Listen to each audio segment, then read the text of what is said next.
Menstruation, as we all know, is a natural, healthy, and normal physiological development in females which ensures procreation.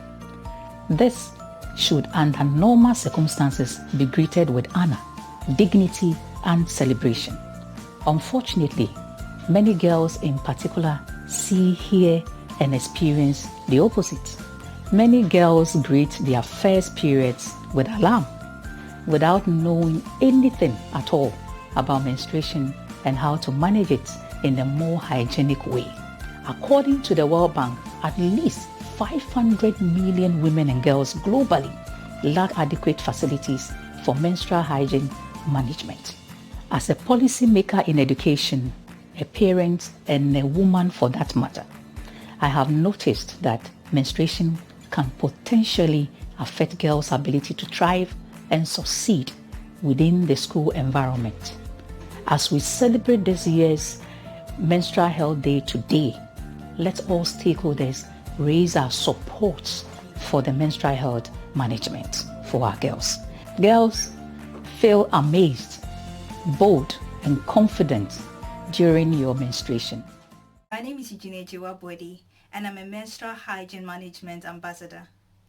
When I was 13 years of age, I remember one Friday I was having this uncomfortable feeling, a stomach ache, and so I asked a friend to accompany me to Grandma's drugstore. My grandma was a nurse, and when we got there, Grandma did a few checks, and I think she got to know what was going on.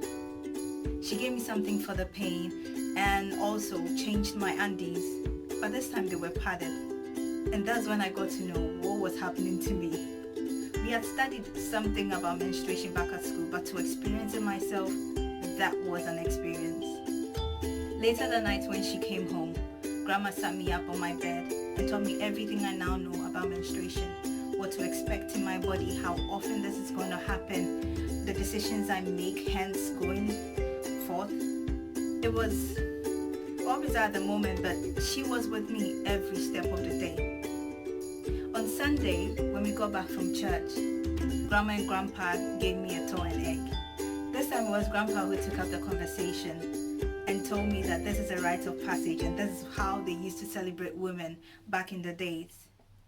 Now, looking at this plate, this table set before me, this recognition, this honor, not because it was my birthday or I did something at school, but just because I was moving from one stage of my life to another, it kind of removed all fear and shame and stigma.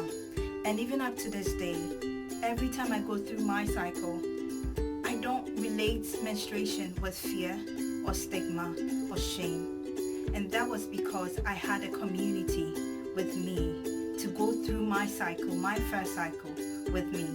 And I really appreciated that. I don't know what I would have done or how I would have related to people or even seen myself if I didn't have that support. And so this day, as we celebrate Menstrual Hygiene Day, let us all raise our voices to educate and empower young girls, especially who are going through this transition, going through this rites of passage. Let us be women of models for them to see that this is natural and is empowering as well. Let us also not forget our men and our boys alike. Let us educate them and encourage them to recognize women and respect them and honor them in all phases that a woman goes through. That together, when we stand together, then we can achieve greatness. Thank you. It's time for action.